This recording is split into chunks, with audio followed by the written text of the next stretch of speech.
कल जो हम लोगों ने किया था वो हमने किया था जॉइंट हिंदू फैमिली या हिंदू यूनाइटेड फैमिली बिजनेस। उसके अंदर हमने क्या देखा था कि हिंदू यूनाइटेड फैमिली बिजनेस हमारे पास वो बिजनेस होता है जिसको स्टार्ट जो कर सकते हैं वो सिर्फ हिंदू फैमिली के लोग ही कर सकते हैं जिनका रिलीजन हिंदू है। इस चीज़ को आपको बनाया जाता है हिंदू एक्ट के अकॉर्डिंग, जो हिंदू एक्ट 1912 एक्ट है उसके अकॉर्डिंग आप इस चीज़ को बनाते हो। जॉइंट हिंदू फैमिली बिजनेस के अंदर उस फैमिली के सभी मेंबर्स उसके मेंबर बन जाते हैं, अपने आप से पार्टनर बन जाते हैं। प्लस कोई भी नया मेंबर फैमिली के अंदर आता है विद द बर्थ बर्थ से ही उसको उस फैमिली बिजनेस का पार्टनरशिप मिल जाती है। बाय बर्थ ही वो पार्टनर बन जाता है। ये तो हमने देखा था हिंदू यूनाइटेड फैमिली के अंदर। ठीक है। इसकी फीचर्स जो हमने देखी थी कि फॉर्मेशन आप आसानी से फॉर्म कर सकते हो। लाइबिलिटी सिर्फ कर्ता की अनलिमिटेड होती है, बाकी सब मेंबर्स की लिमिटेड होती है। कंट्रोल कर्ता का रहता है, वही सारे डिसीजंस लेता है। कॉन्टीन्यूटी बिजनेस की चलती रहती है। इन केस जो करता होता है उसके साथ कोई मिस हैपनिंग होती है तो नेक्स्ट एल्डर मेंबर जो भी होता है वो मेंबर करता बन जाता है उस फैमिली बिजनेस का। माइनर मेंबर्स इसके अंदर इंक्लूड होते हैं क्योंकि जैसे ही बर्थ होता है किसी नए मेंबर का तो वो बाय बर्थ ही इसका पार्टनर बन जाता। ये चीज़ तो हमारे ने देखी थी हिंदू यूनाइटेड फैमिली के केस के अंदर। फिर हमने किया था कोऑपरेटिव सोसाइटीज़। कोऑपरेटिव सोसाइटीज़ के अंदर हमने देखा था कि जब कुछ इंडिविजुअल पर्सन्स मिलकर के एक ग्रुप बनाते हैं और उस ग्रुप को रजिस्टर करवा लेते हैं under the cooperative society act 1912, तो उस के अंदर हमारी कोऑपरेटिव सोसाइटीज़ बनती हैं। कोऑपरेटिव सोसाइटी फॉर्म करने का मेन मकसद जो रहता है that is to do the welfare of the members.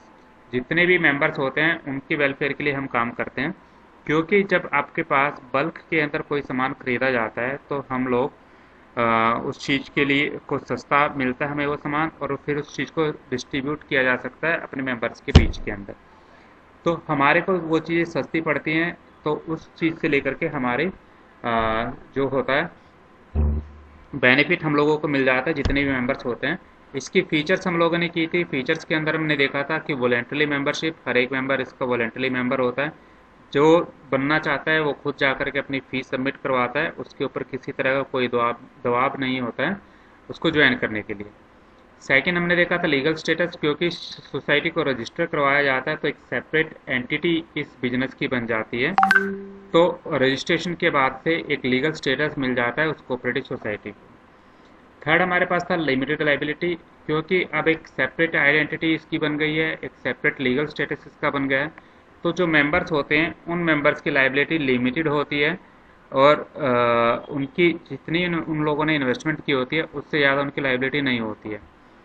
Fourth हमने देखा था कंट्रोल। कंट्रोल इस तरह की सोसाइटी के अंदर किया जाता है with the help of elections. Elections करवाए जाते हैं, उसके अंदर जो मेंबर्स चुने जाते हैं जो कि मैनेजमेंट का काम करते हैं, मैनेजिंग कमेटी बनाई जाती है। उस मैनेजमेंट कमेटी के अंदर आपके इलेक्शन के थ्रू लोगों को चुना जाता है जो मैनेजर्स का काम करते हैं। तो हर एक पर्सन के पास अपना एक सिंगल वोटिंग राइट होता है, इक्वल वोटिंग राइट सबके पास होते हैं। तो जो मैनेजमेंट काम करती है वो मैनेजमेंट इन वोटिंग राइट्स के अकॉर्डिंग ही मैनेजर्स जो बनाए जाते हैं वो काम करते हैं। ठीक है। फिफ्थ हमारे पास था सर्विस मोटिव कि आपका जो कोऑपरेटिव सोसाइटी होती है वो प्रॉफिट मेकिंग के लिए नहीं बनाई जाती, उस लोगों की सर्विस करने के लिए बनाई जाती है। जो भी इसके मेंबर्स होते हैं उन मेंबर्स को मैक्सिमम प्रॉफिट वो दे सके, उसके लिए आपके पास कोऑपरेटिव सोसाइटीज़ बनाई जाती हैं। ये थी हमारे पास इसकी फीचर्स। अब हमारे पास आ जाते हैं क्या मेरिट्स हमारे पास हैं और क्या डीमेरिट्स हमारे पास हैं। तो मेरिट्स तो हमारे पास जो हमने सोल प्रोप्राइटरशिप की गई थी ऑलमोस्ट वही आपके पास आ जाती हैं कि इजीली फॉर्मेशन, आप 1912 एक्ट के अकॉर्डिंग इसको आसानी से फॉर्म कर सकते हो, पहली आपके पास मेरिट। सेकंड मेरिट आपके पास थी इक्वेलिटी इन वोटिंग राइट्स। जितने भी मेंबर्स कोऑपरेटिव सोसाइटी के अंदर बनाए जाते हैं हर एक मेंबर के पास वोटिंग राइट जो होता है वो इक्वल होता है। हर किसी के पास एक वोट देने का ही राइट होता है, तो हर एक पर्सन सिंगल वोट वो दे सकता है। थर्ड मेरिट आपके पास होती है लिमिटेड लाइबिलिटी। इसके अंदर जितना भी इन्वेस्टमेंट उस पर्सन ने किया है सिर्फ उतनी ही लाइबिलिटी उस पर्सन की होती है, उससे ज़्यादा लाइबिलिटी नहीं होती है, तो लिमिटेड लाइबिलिटी आपके पास आ जाती है। फोर्थ आपके पास है स्टेबल एग्जिस्टेंस, क्योंकि किसी एक सिंगल पर्सन की डेथ से कोई फर्क नहीं पड़ता, कोऑपरेटिव सोसाइटी मल्टीपल पर्सन से चलाई जाती है, तो आपका जो कोऑपरेटिव सोसाइटी होती है वो स्टेबल रहती है, एग्जिस्टेंस के अंदर रहती है, जब तक कि सारे के सारे मेंबर्स मिल करके उसको कोऑपरेटिव सोसाइटी को ख़त्म करने की बात ना कर दें। नहीं तो आपकी cooperative society year by year जो है वो चलती रहती है। इकोनॉमी इन ऑपरेशन, जैसा कि हमने बात किया, क्योंकि आपके पास चीज़ें जो होती हैं बल्क के अंदर परचेज की जाती हैं, तो आपका कोई भी ऑपरेशन होता है या कोई भी परचेज होती है, वो परचेज आपके पास इकोनॉमिकल वे के अंदर होती है, तो आपका मिडल मैन इसके अंदर एलिमिनेट कर दिए जाते हैं, तो इकोनॉमिकल वे के अंदर आपके पास परचेज होता है इसके अंदर। And last one is support from government. जो बड़ी बड़ी कोऑपरेटिव सोसाइटीज़ हो जाती हैं, रजिस्टर्ड होती हैं, तो उन सोसाइटीज़ को गवर्नमेंट की तरफ से भी लोन्स मिल जाते हैं, टैक्सेस के अंदर सब्सिडीज मिल जाती हैं, रिबेट्स मिल जाती हैं, बहुत तरह की फैसिलिटीज़ गवर्नमेंट उन कोऑपरेटिव सोसाइटीज़ को दे देती हैं, जो कि सोसाइटी के लिए भी बेनिफिट का काम कर रही होती हैं। जैसे आपके पास रेड क्रॉस सोसाइटी है या जन सेवा संस्थान है, इस तरह की सोसाइटीज़ को जो है रिबेट्स और टैक्स सब्सिडीज दे दी जाती हैं। फिर हमारे पास आता है लिमिटेशंस। एक तो हमारे पास लिमिटेड रिसोर्सेज लिमिटेड होते हैं कोऑपरेटिव सोसाइटी के अंदर, क्योंकि जितने मेंबर्स इसके होते हैं सिर्फ वही मेंबर्स इसके अंदर इन्वेस्टमेंट करते हैं, और वो मेंबर भी सिर्फ एक रेगुलर फीस जो होती है उतना ही इन्वेस्टमेंट करते हैं, तो रिसोर्सेज लिमिटेड हो जाते हैं कोऑपरेटिव सोसाइटीज़ के। Second one is in efficiency in management, क्योंकि जो भी पर्सन्स होते हैं वो हमारे अपने जैसे ही पर्सन्स होते हैं, उन लोगों के पास मैनेजरियल एबिलिटीज़ उतनी नहीं होती जितने एक प्रोफेशनल मैनेजर्स के अंदर होती है, तो मैनेजमेंट की इनएफिशिएंसी आ जाती है जब हम कोऑपरेटिव सोसाइटी रन करते हैं। तो थर्ड आता है लैक ऑफ सीक्रेसी, कि जो इन्फॉर्मेशन होती है हर एक मेंबर को पता होती है, तो इन्फॉर्मेशन आप लोगों की सीक्रेट नहीं रह पाती है, तो सीक्रेसी की इन्फॉर्मेशन जो फैसिलिटी होती है वो नहीं रह पाती है कोऑपरेटिव सोसाइटी में। Fourth one is government control. अब जब गवर्नमेंट आप लोगों को रिबेट दे रही है, टैक्सेस में छूट दे रही है, अलग तरह की फैसिलिटीज़ दे रही है, तो बहुत बार क्या होता है कि जो गवर्नमेंट के मिनिस्टर्स होते हैं वो अपना कंट्रोल चलाना स्टार्ट कर देते हैं इस तरह की कोऑपरेटिव सोसाइटीज़ के ऊपर। फिर आता है डिफरेंस इन ओपिनियन। अब क्योंकि अलग अलग मेंबर्स इसके अंदर काम कर रहे होते हैं, तो हर एक मेंबर का अपना अलग अलग ओपिनियन होता है, हर कोई मेंबर अपनी राय देता है, तो ऐसा कभी ज़रूरी नहीं होता कि सभी मेंबर्स की राय एक जैसी ही हो, तो उसकी वजह से डिफरेंसेस आने स्टार्ट हो जाते हैं सोसाइटीज़ के अंदर, जिस वजह से सोसाइटी के जो ऑपरेशन होते हैं वो प्रॉपरली वर्क नहीं कर पाते हैं। ठीक है, तो ये हमारे पास लिमिटेशंस और जो एडवांटेजेस हैं वो हो जाती हैं कोऑपरेटिव सोसाइटी की। अलग अलग तरह की कोऑपरेटिव सोसाइटीज़ हमारे पास आ जाती हैं, जिसके अंदर आपके पास आ जाता है सबसे पहले कंज्यूमर कोऑपरेटिव सोसाइटीज़।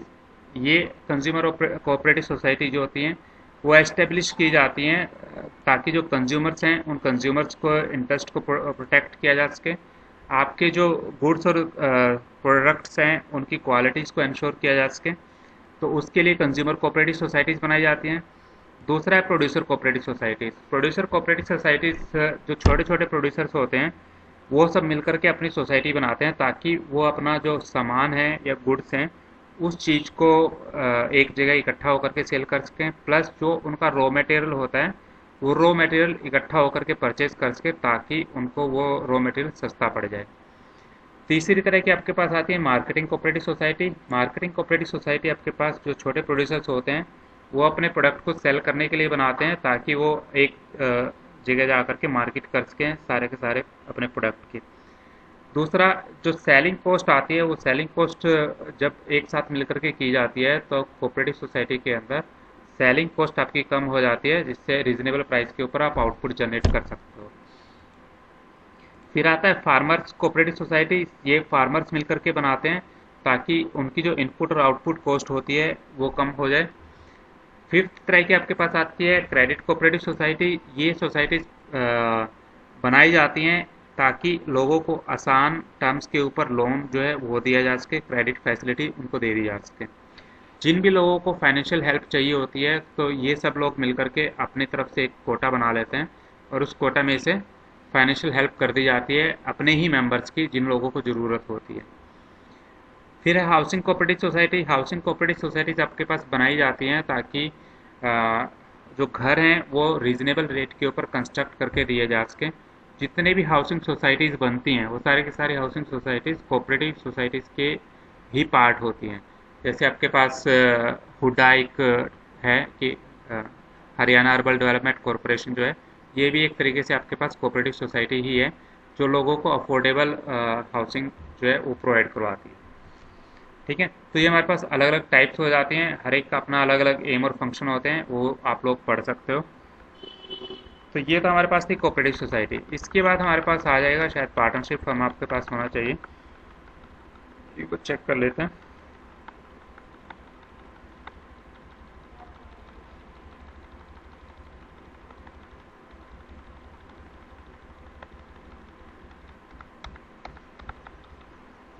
जी, तो इसके बाद आपके पास जो आता है कॉन्सेप्ट वो पार्टनरशिप का आता है। पार्टनरशिप तो आप लोगों ने सुना ही होगा कि जब एक से ज़्यादा पर्सन मिल करके प्रॉफिट और रिस्क को शेयर करते हैं तो हम बोलते हैं कि हम लोग पार्टनर की तरह काम कर रहे हैं। कोई भी ऐसा बिजनेस जिसमें दो या दो से ज़्यादा पर्सन मिल करके कोई बिजनेस स्टार्ट करते हैं, किस लिए स्टार्ट करते हैं? ताकि जो प्रॉफिट हो उस प्रॉफिट के अंदर शेयरिंग हो जाए और जो नुकसान हो उस नुकसान के रिस्क को भी शेयर किया जा सके। तो उस चीज़ के लिए आपके पास पार्टनरशिप जो है वो स्टार्ट की जाती है। डेफिनेशन क्या है? When two or more persons join hands to set up a business and share its profits and losses, कि प्रॉफिट और लॉसेस जो है वो आपको शेयर करने हैं। They are said to be in partnership, उनको बोला जाता है कि वो पार्टनरशिप के अंदर है। तो पार्टनरशिप फर्म के अंदर जितने भी पर्सन ऐड होते हैं उन सबको हम पार्टनर्स बोलते हैं, और जो आपके पास फर्म होती है वो पार्टनरशिप फर्म कहलाती है। ठीक है, अब सर पार्टनरशिप, हाँ जी बताइए। सर जैसे आप कह रहे हो पार्टनरशिप में मतलब प्रॉफिट और लॉस दोनों को शेयर करते हैं, जी तो यही रूल जब भी अप्लाई होएगा तब जैसे दो ब्रदर हैं वो भी काम कर रहे हैं तो उनके बीच में भी ये पार्टनरशिप कहलाएगी। हाँ जी, ओके सर। एक एग्रीमेंट सेट होता है, उस एग्रीमेंट के अकॉर्डिंग आपके पास काम होता है। उसके अंदर आप सपोज करो दो पर्सन्स हैं, एक पर्सन ने अपना 40% का हिस्सा लगाया हुआ है, एक ने 60% का हिस्सा लगाया हुआ है। तो प्रॉफिट होगा तो 60% वाला 60% प्रॉफिट लेगा, 40% वाला 40% प्रॉफिट लेगा। लॉस होगा, लॉस में भी आपके पास 60% वाला 60% लॉस बियर करेगा और 40% वाला 40% लॉस बियर करेगा। तो वो एग्रीमेंट के ऊपर डिपेंड करता है कि एग्रीमेंट आप लोगों को कितना हुआ है। ठीक है, उस एग्रीमेंट को आप पार्टनरशिप फर्म के अंदर आप बोलते हो पार्टनरशिप डीड, DWD। वो एक एग्रीमेंट होता है जो एग्रीमेंट किया जाता है, उसके अकॉर्डिंग आपका सब काम चलता है। अब कोई भी पार्टनरशिप फर्म आपको बनानी है तो फॉर्मेशन आपके पास इंडियन पार्टनरशिप एक्ट 1932 के अकॉर्डिंग आपके पास वो फर्म बनती है। पार्टनरशिप फर्म जो होती है it is the result of an agreement between two or more person. आपके पास एक एग्रीमेंट किया जाता है, उस एग्रीमेंट के अकॉर्डिंग पार्टनरशिप फर्म बनाई जाती है। एग्रीमेंट के अंदर क्या लिखा होता है? To do business and share its profits and losses, कि आपके प्रॉफिट जो होगा और लॉस होगा उसको आप लोग शेयर करोगे। तो एक एग्रीमेंट जो होता है एक रिलेशनशिप का काम करता है बिटवीन द पार्टनर्स। ऐसा कोई ज़रूरी नहीं है कि जो आपने एग्रीमेंट किया वो रिटर्न फॉर्म के अंदर हो, वो आपका वर्बल एग्रीमेंट भी हो सकता है, रिटर्न एग्रीमेंट भी हो सकता है, depending upon the relationship between the two person. उन दो पर्सन्स के बीच में किस तरह के रिलेशनशिप है उसके अकॉर्डिंग वो अपनी चीज़ें कर सकते हैं। But in case you want to avoid the disputes, आप झगड़े से बचना चाहते हो तो हर चीज़ आप रिटर्न के अंदर लिख करके रखो, ताकि बाद में कोई ये ना बोल सके कि मैंने ये नहीं बोला था। ठीक है, कभी भी पार्टनरशिप करते हो तो आपको एक रिटर्न डॉक्यूमेंट बनाना ही होता है कि आप कितना इन्वेस्टमेंट कर रहे हो, कितने की प्रॉफिट आपके पास होगा, कितना लॉस आपके पास होगा। तो एग्रीमेंट जो होता है पार्टनर्स के बीच में वो आपको प्रॉफिट और लॉसेस शेयर करने के लिए बताता है। तो कोई भी पर्सन आपके पास किसी भी तरह की पार्टनरशिप करता है तो वो पार्टनरशिप आपके पास प्रॉफिट या लॉस के लिए आपके पास ही काम होगा। यदि आपके पास किसी तरह की पार्टनरशिप की जाती है जिसके अंदर प्रॉफिट लॉस का कोई काम नहीं है या चैरिटेबल चीज़ों के लिए आप काम कर रहे हो, तो उस फर्म को हम ये पार्टनरशिप फर्म नहीं बोलते हैं। ठीक है, नंबर ऑफ पार्टनर्स कम से कम मिनिमम 2 पार्टनर आपके पास होने चाहिए। मैक्सिमम पार्टनर एक पार्टनरशिप फर्म के अंदर जो होते हैं वो 100 आपके पास हो सकते हैं। ये आपके पास कंपनीज एक्ट 2013 के अकॉर्डिंग है कि मैक्सिमम नंबर ऑफ पार्टनर्स एक पार्टनरशिप फर्म के अंदर 100 हो सकते हैं, मिनिमम आपके पास 2 ही है।